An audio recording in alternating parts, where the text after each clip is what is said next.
nós vamos começar a fisiologia e anatomia desses 3 sistemas. Como é que isso funciona? Como é que isso, nesse corpo, nessa máquina que é maravilhosa, que funciona bem, que não para nem um minuto, esses 3 sistemas funcionam. E aí a gente tem o sistema digestório, nós temos o sistema respiratório e temos o sistema circulatório. E a gente vai começar com ela. A gente vai começar falando o que é digestão, e eu trouxe para ilustrar aqui muito bem, é o quê? É a Magali. E aí, eu faço uma pergunta, o que é digestão? Para que a gente come? A digestão é a transformação dos alimentos em substâncias menores, mais simples, para que possam ser absorvidas pelo nosso corpo. Keila, por que você escolheu esses 3 sistemas para falar com a gente? Escolhi, meus amores, pelo seguinte, são um dos 5 sistemas mais cobrados. Esses 3 que eu vou falar hoje são, assim, vedetes, campeões absolutos de chances de cair, tanto no PISME quanto no Enem. Então, vamos lá. Aí a ilustraçãozinha que eu trouxe aqui foi da Magali. Nada melhor para demonstrar para a gente desse sistema digestório, que até há uns 10 anos atrás era sistema digestivo, a Magali, uma personagem de quadrinho que não para de comer. E aí eu faço a pergunta, o que temos para comer? Porque temos, né, para comer? Nós somos uma máquina e essa máquina funciona, e ela tem que funcionar bem. E para ela funcionar bem, nós temos o quê? Vamos fazer a seguinte analogia, como o nosso corpo fosse um carro, né? Se o nosso corpo é essa máquina e ela precisa de energia, como é que a gente vai obter essa energia? Um carro, esse carro bonito aqui, ele precisa de quê? De gasolina. O nosso corpo, muito obrigada. O carro precisa de gasolina. O nosso corpo vai precisar também de combustível. O nosso combustível, a gente pega ele através do quê? Através do alimento. Então, é uma analogia que a gente faz. Então, aqui no slide mostrando para vocês, eu tenho assim, o nosso corpo funciona como um carro. Para que ele se mova, é preciso ter um combustível e um comburente. Ou seja, sem o nosso combustível, que é o nosso alimento, e o comburente, que é o nosso oxigênio, o nosso corpo não tem energia para funcionar. A gente não consegue, 7 horas da manhã, levantar para estudar sem tomar um copo de café da manhã. Mas, Keila, eu não sei fazer isso. Aí, quando dá mais ou menos 9 horas, 8h40, você começa a ter fome. Se você... Saco, aquela máxima, viu, gente? Saco vazio não para em pé. Você vai começar a queimar glicose. E com isso, muitas vezes tem que ter a glicose abaixo e a pessoa, ela tem até desmaios. Então, nós temos aqui, como é que isso acontece? Essa reação vai acontecer dentro do meu corpo. Isso acontece da seguinte forma. Eu tenho a glicose, que nós vamos obter ela através de quê? Através da digestão, que é o combustível do meu corpo. Nós vamos ter o oxigênio, que a gente obtém através da respiração. E aí a gente vai liberar o gás carbônico, mais água, e também o quê? Energia. Essa energia que dá esse pique para a gente. Então, essa é a simbologia que a gente faz desse sistema, que a gente precisa dessa energia. E aí, nesse sistema digestório, eu tenho alguns órgãos, e o nosso tubo, a nossa digestão, ele é um tubo digestório. A nossa digestão, ela começa na boca e termina no ânus. Quando eu tenho assim, eu tenho a digestão, ela passa por um único tubo. Eu vou ter glândulas que vão fazer o quê? Vão ajudar nesse processo digestório, mas o alimento nunca vai sair desse tubo. E aí a gente vai ter esse alimento sendo transformado ao longo do tubo digestivo, através dos movimentos que a gente chama de movimentos peristálticos, e sempre num único sentido, tá bom? Só que em condições muito, mas muito adversas, o que que acontece conosco?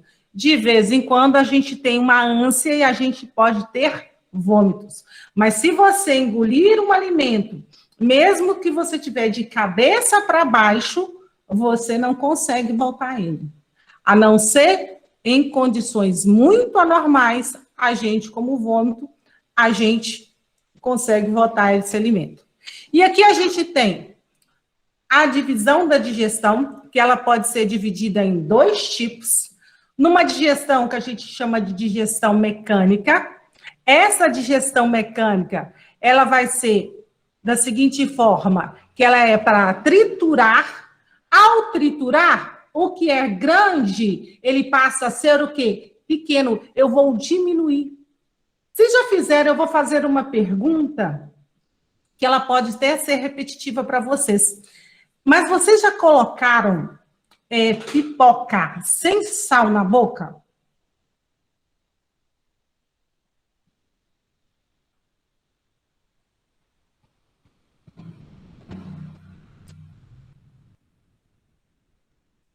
Ó, muito bem.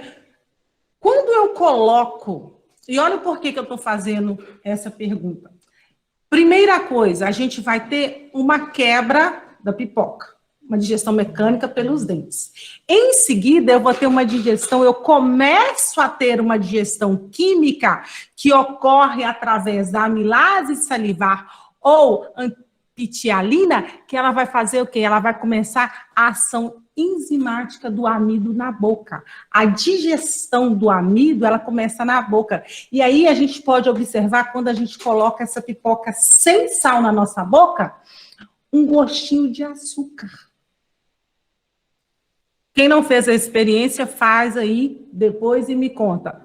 Aqui a gente tem, ó, a boca, a digestão mecânica, tem os dentes, as glândulas salivares, eu tenho o esôfago, estômago, intestino delgado, e o intestino delgado, ele é dividido em duodeno, jejum e ilho, aonde a porção inicial dele, a porção do duodeno, ela é a mais prática, ela que vai ter a maior atividade. Depois eu tenho o jejum no ilho. Nós temos nesse intestino delgado, a absorção dos nutrientes. Em seguida, eu vou ter a passagem desse alimento para o intestino grosso, onde vai ocorrer a absorção final de água e sais minerais. Em seguida, eu tenho o reto e tenho o ânus. Então, quando eu tenho todo esse processo e junto a isso, eu tenho o quê? Glândulas anexas, tá? Que fazem parte desse sistema digestório. Quais são essas glândulas anexas? São elas as glândulas salivares, o pâncreas e o fígado, tá? Então, aqui a gente tem boca, glândulas salivares, esôfago, estômago, fígado, pâncreas, intestino delgado. Isso aqui tudo é intestino delgado. Aqui a gente tem intestino grosso, reto e ânus. E aqui, tá tudo bonitinho para vocês. Eu tenho até a divisão do pH. No pH da boca, ele é neutro. No pH do estômago, ele é ácido. E no intestino, eu tenho a ação do bicarbonato, fazendo que esse alimento se torne básico. Então, vamos começar aqui. Aqui, eu tenho a boca. Na boca, eu tenho a língua e tenho os dentes. Na boca vai ocorrer o quê? Vai ocorrer a digestão mecânica, pela mastigação. E também a química, pela ação da insalivação, aonde vai fazer o quê? Principalmente dos carboidratos. A mastigação, ela ocorre o quê? Ocorre graças a quem? Aos dentes. Por quê? Porque os dentes vai diminuir os alimentos, favorecendo a ação das enzimas. Aqui também eu tenho a úvula. Opa, desculpa, gente. Aqui eu tenho a língua, que vai sentir o sabor dos alimentos. Aqui eu tenho, ó, salgado, doce, vai envolver o alimento na saliva. Eu tenho a úvula, que vai auxiliar na deglutição e na fonação. Em seguida, volta. Em seguida, eu tenho a faringe. Gente, só voltando aqui um pouquinho. Não. A saliva, ela é produzida pelas glândulas salivares, tá? As parótidas submandibular e sublingual. E a saliva, ela tem um pH 7, tá? E ela produz quem? A amilase salivar ou pitialina, que vai quebrar o amido em maltose. E a saliva também tem uma função muito importante, que é o quê? Que serve para proteger a boca quanto às bactérias patogênicas. E após esse processo que nós temos na boca, eu tenho a digestão, o processo, nós vamos engolir esse alimento e vamos deglutir. Em seguida, nós vamos ter quem? A faringe. A faringe, ela faz o quê? Ela vai comunicar, tá? Ela vai comunicar a boca com a laringe e com o esôfago. Nessa região, existe uma válvula que impede, faz o quê? Impede que o alimento entre na laringe e vá para o sistema respiratório. Todo mundo aqui já engasgou na vida. Quando isso acontece, é justamente porque essa válvula, tá? Chamada epiglote, ela faz o quê? Ela não consegue fechar isso direito. Então, a gente engasga. E a gente faz o quê? Tenta expelir aquilo de volta, tá? E a gente, ela é feita de uma cartilagenzinha, faz parte dos aparelhos digestório e respiratório. Não esqueçam isso. A faringe é o único que faz parte tanto do sistema digestório quanto respiratório. A função, através da epiglote, ela evita que o alimento passe para as vias respiratórias. Então, quando o alimento vai cair na traqueia, o que a gente faz? A gente engasga. Depois eu vou deixar aqui para vocês o link que eu vou encaminhar os slides, igual eu fiz hoje para algumas pessoas que me pediram da aula de ontem, para vocês verem no YouTube como é que se dá esse processo de deglutição, a pessoa bebendo a água, e esse processo acontece fechando, impedindo que o alimento vá para o sistema.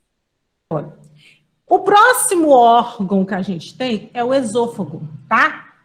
E ele é um canal que vai fazer o quê? Ele vai ligar a laringe até o estômago. E ele possui aproximadamente, tá, meus amores, 25 centímetros. Não é muita coisa não, mais ou menos isso aqui. A partir daí, que ocorre os movimentos peristálticos que a gente conhece, que vai empurrar esse bolo alimentar ao longo do tubo digestório. Esse esôfago, ele vai se comunicar com o estômago, que se dá pelo que a gente chama esfíncter cardio, ou esfíncter esofágico inferior. Os esfíncteres, meus amores, são anéis musculares que têm a função de quê? Que vão relaxar para a passagem desse bolo alimentar na direção correta, mas fecham para evitar o retorno do alimento. Algumas vezes a gente tem, e vocês já viram muito isso, o que a gente tem de refluxo. Sim ou não? Uma coisinha que a gente tem de refluxo, e a gente está tendo muito ultimamente, a gente tem que fazer até tratamento para esse negócio. Tanto e eu gosto de dar exemplos disso, é que as vozinhas da gente falam assim, menino, quando você come, você não pode deitar, não.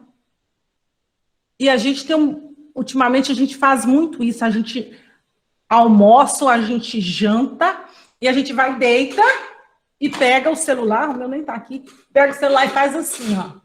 Aí, de repente, você sente regurgitar, igual como se fosse beber. E isso é um problema sério que está acontecendo muito, principalmente com nós jovens, tá, meus amores? Então, a gente tem que ficar muito, muito ligado nisso, para a gente evitar, porque quando volta, o pH desse estômago é um pH ácido em torno de 2. E a gente vai falar justamente disso aqui agora. O estômago, tá? Ele é um órgão oco, tá? Constituído de uma musculatura lisa e de epitélio de revestimento muito, muito, muito simples. São células glandulares que vão ter no seu epitélio 3 tipos de secreção, tá? Essa secreção pode ser o ácido clorídrico, que torna o suco gástrico com pH em torno de 2, que vai possibilitar o quê? A possibilidade da ação enzimática digestiva nesses órgãos. Para fazer o quê? Para degradar esse bolo alimentar. Principalmente quem? Principalmente proteínas. Eu brinco com os meninos do seguinte, que quando eu ganhar na loteria, vai ser em breve, tá, gente? Eu vou levar vocês, sabe para onde? Para churrascaria. Vocês podem escolher se a gente vai para churrascaria ou para uma pizzaria. Quando a gente vai para uma pizzaria, olha o que acontece. Você vai para essa pizzaria, você come, mais ou menos 2 horas depois, o que acontece? Te dá uma fome danada. Vocês já observaram isso? Quando você vai para a pizzaria? Sim ou não? Aí, gente, estamos chegando lá, estamos chegando lá. Olha que bacana.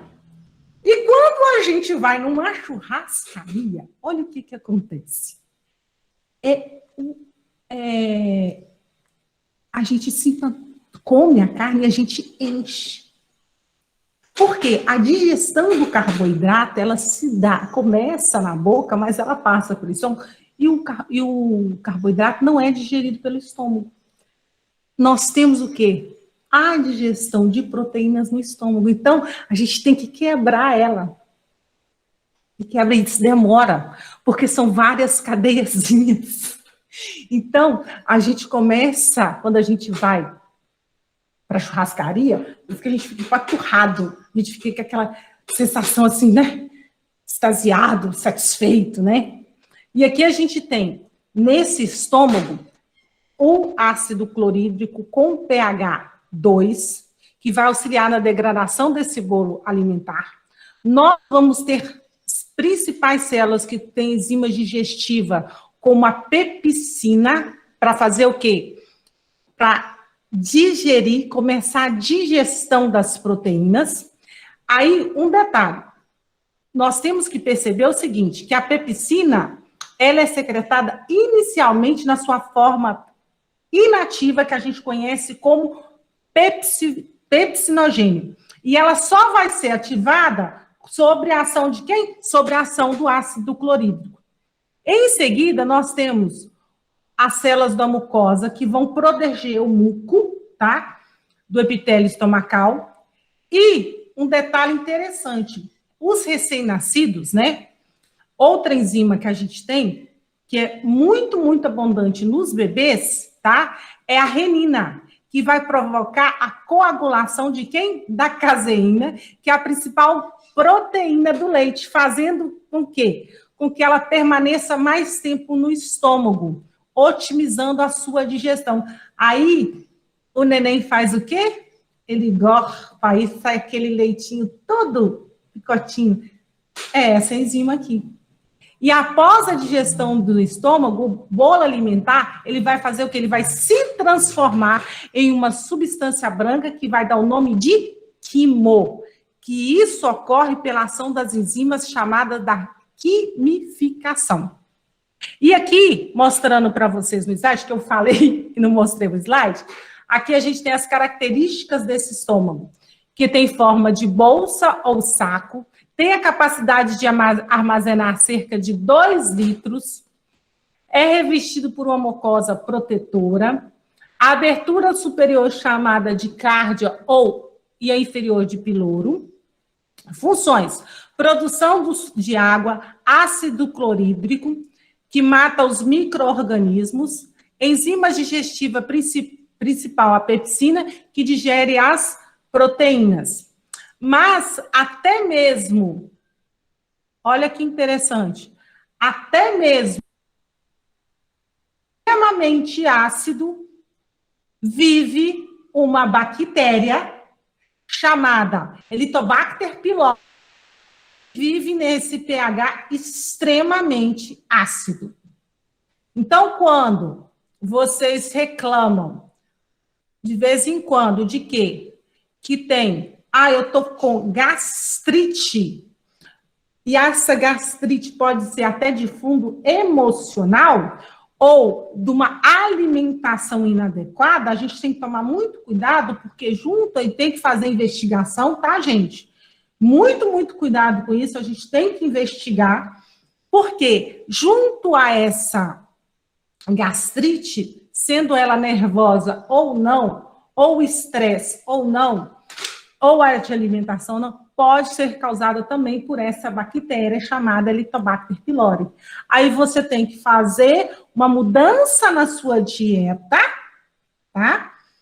E, Gustavo, o próprio estresse, a gente é cobrado muito. E eu te falo porque quando eu estava num processo que eu estava tentando, vou parar 1 minuto aqui para contar. Eu estava tentando engravidar e eu não conseguia. Então, assim, tudo na mulher, assim, a gente fica naquela ansiedade e isso abala tudo as nossas estruturas. Então, assim, você começa a ter uma produção exacerbada de quê? De água. Começa a ferir a parede estomacal. Tem que cuidar. Então, o próprio psicológico nosso, ele afeta, entendeu? Junto isso, você junta a alimentação inadequada, a falta de exercício físico, falta de sono. Então, tudo isso são uma série de fatores que ajudam, contribuem muito com isso. Você conseguiu entender, meu anjo?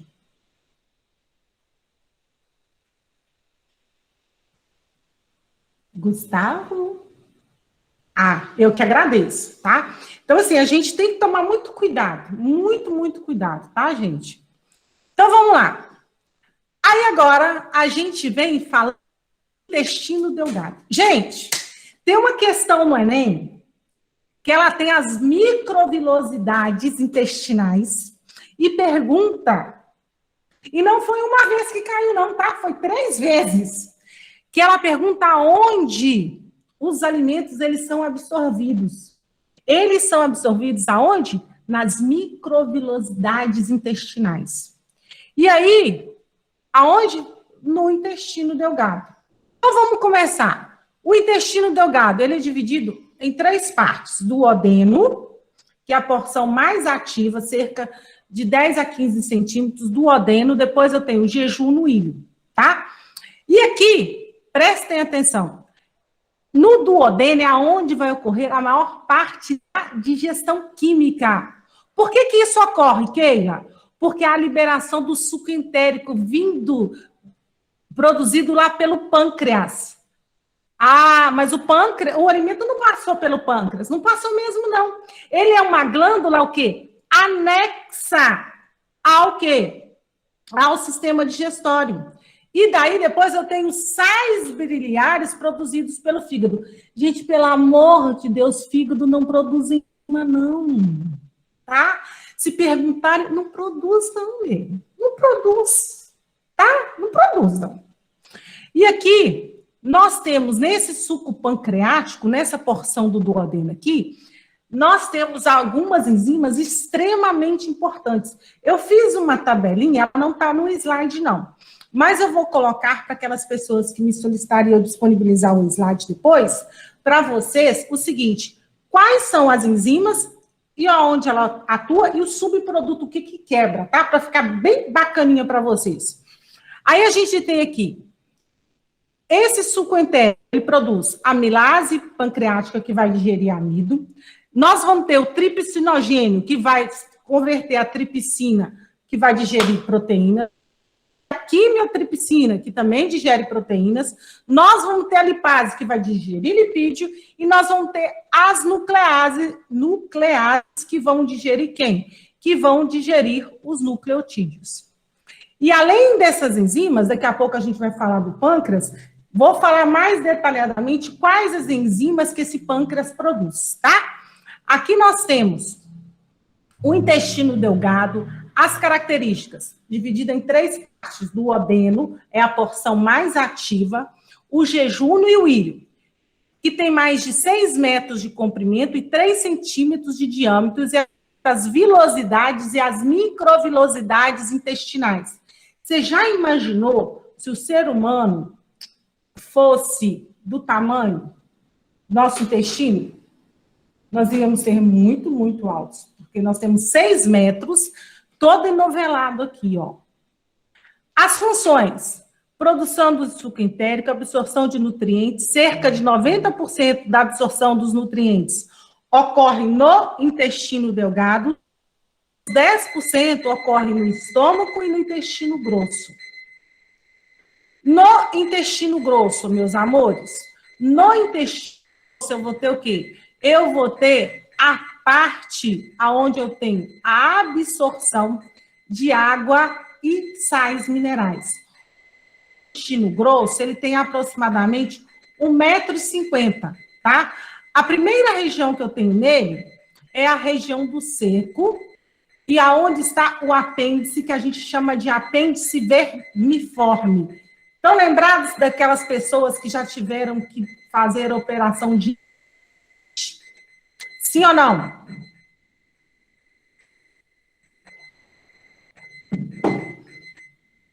Não, gente. É aqui, ó. Esse apêndice aqui. Aqui, eu tenho mostrando para vocês 1, 2, 3 e 4. Porque ele ascende, ó. Colo ascendente, colo transverso, colo descendente, colo sigmoide, que faz um S.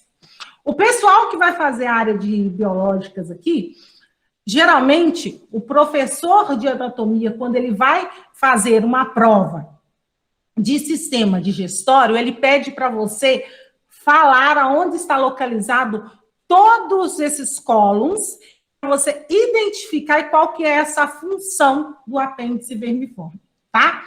No intestino grosso, nós temos muitas bactérias extremamente importantes, tá? Que vão produzir substâncias como vitamina K, vitamina B12, riboflavina, tiamina, aonde nós temos uma microbiota intestinal extremamente importante. E aí, ai, gente, perdão, mordeu aqui agora. Inclusive, para evitar o quê? Que outras bactérias patogênicas se instalem nessas regiões, além de ser a última parte onde vai ocorrer o quê? A ação final de água e sais minerais. Por isso que quando nós temos diarreia e as nossas fezes, elas saem muito líquidas, a gente tem um processo de desidratação do nosso corpo muito rápido. Uma vez que nós temos, em média, entre 60% a 70% do nosso corpo formado de água. Então, é imprescindível que a gente evite essa perda de água, principalmente através das fezes. Função: absorção de água e a formação das fezes, que vão entrar agora pelo reto. E agora a gente vai falar dessas glândulas anexas do sistema digestório, que são extremamente importantes, que é o pâncreas.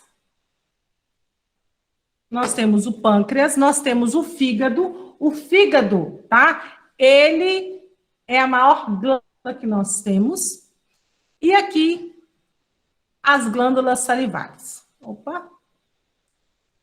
Aqui nós temos as glândulas salivares, ou glândulas anexas. Desculpa, aqui a gente vai começar a falar das glândulas anexas. Primeiro a gente vai falar das glândulas salivares aqui na nossa boquinha. que é a parótida, a submandibular e a sublingual. Quando a gente tem cachumba, a gente tem problema aqui, ó, na parótida. Aqui, ó. E ela ajuda na produção tanto da amilase salivar, quanto de quem? Na produção de saliva. Em seguida, eu tenho quem? Eu tenho o fígado. O fígado, ele é muito, vocês não têm noção como ele é importante. Ele é um órgão grande, tá? Ele, ali, junto do fígado, é onde eu tenho a bile, tá? Essa vesícula biliar, ela é extremamente importante porque ela ajuda na produção da quebra, da emulsificação de quem? Das gorduras, tá? Além disso, o fígado, ele tem o quê? Possui uma função, entre elas, o armazenamento da glicose na forma de quê? Na forma de glicogênio. Qual que é a nossa substância de reserva? Glicogênio. Além também, meus amores, da síntese de algumas proteínas e de lipídios, além também da transformação da ureia e do metabolismo de álcool, tá? Veneno, drogas. Todo o nosso metabolismo, ele se dá da onde? No fígado. Então, ele é um órgão extremamente importante. E tem uma pegada muito legal, você sabe o que é? Que ele também se regenera. As histórias contam que ele foi colocado e todos os dias, por causa de alguma coisa que ele cometeu, vinham e comiam o fígado dele todo dia. Então, assim, não sei se deu para você entender, mas é um órgão que não era para dar nada, mas eu tenho doenças, patologias que atacam ele, uma vez que é onde ocorre todo o metabolismo no nosso corpo também. Então, assim, com o tempo isso vem a desgastar. Eu tenho um índice agora, por causa da má alimentação, as pessoas estão tendo gordura no fígado. Você já ouviu falar? Sim. Então, assim, a própria má alimentação nossa tá causando isso também. Então, assim, a gente tem que tomar muito cuidado. Ficou claro, minha linda? Deu para entender? Entendi, obrigada. Obrigada a você. Então, assim, gente, a gente tem que cuidar, tá? Da próxima vez eu vou ler, tá, gente? A história grega. Eu lembrava que tinha, mas o nome do negócio do cara eu não lembrava de jeito nenhum. E aí a gente tem o pâncreas. Olha que lindo. O pâncreas, que é uma glândula mista. Ô, gente, esquece disso, não. O pâncreas é uma glândula mista, gente. Não esquece disso. Portanto, além de secretar enzimas na luz intestinal, produz também o glucagon e a insulina, que vão regular... Aí pode ter alguém pedindo para entrar aqui. Que vão regular os níveis de açúcar, tá? No sangue. A insulina tira o açúcar do sangue que armazena no... Desculpa. A insulina tira o açúcar do sangue e armazena ele no fígado na forma de glicogênio. O glucagon faz com que esse glicogênio seja quebrado e caia novamente na corrente sanguínea em forma de glicose. Eu esqueci aonde que eu vi uma pergunta, ou alguém me mandou uma pergunta essa semana para eu ajudar a fazer, a respeito justamente do glucagon e da insulina. E nós temos um problema hoje muito sério, né, na população brasileira, que é o quê, gente? Casos de quê? De diabetes. Alguém aqui... Ó, eu vou fazer uma pergunta aqui na sala, e se puder, levanta... tem um negocinho de mãozinha aqui, não tem? Levanta a mãozinha. Quem aqui tem pessoas na família que tem diabetes? Gente, eu não consigo nem contar o tanto de mãozinha. São várias as pessoas que têm caso de diabetes na família. E caiu no simulado? Olha que bacana. Então, aqui, olha para você ver a importância disso. Depois, eu vou mandar para vocês, com carinho, igual eu fiz hoje para quem me pediu, essa questão do glucagon e da insulina. É batata cair, tá? Aqui é um esqueminha que eu fiz para vocês do que quebra, aonde, ó, sacarose, sacarase em glicose e frutose, a lactose em lactase, glicose e frutose, nos pâncreas, suco pancreático, tudo bonitinho para vocês, tá? Aqui, o alimento ao longo do tubo digestivo, à medida que o alimento vai passando pelo sistema digestório e sendo digerido, ele recebe a nomenclatura a seguir: alimento mais saliva, bolo alimentar. Bolo alimentar mais suco gástrico, quimo. Isso é outra coisa que não cai. É igual banana madura, despenca. Quimo mais suco pancreático, mais suco entérico, mais bile, é igual o quê? Quilo. Então, assim, tem gente que fala assim, eu vou fazer quimo. Você não vai fazer quimo, você vai fazer quilo.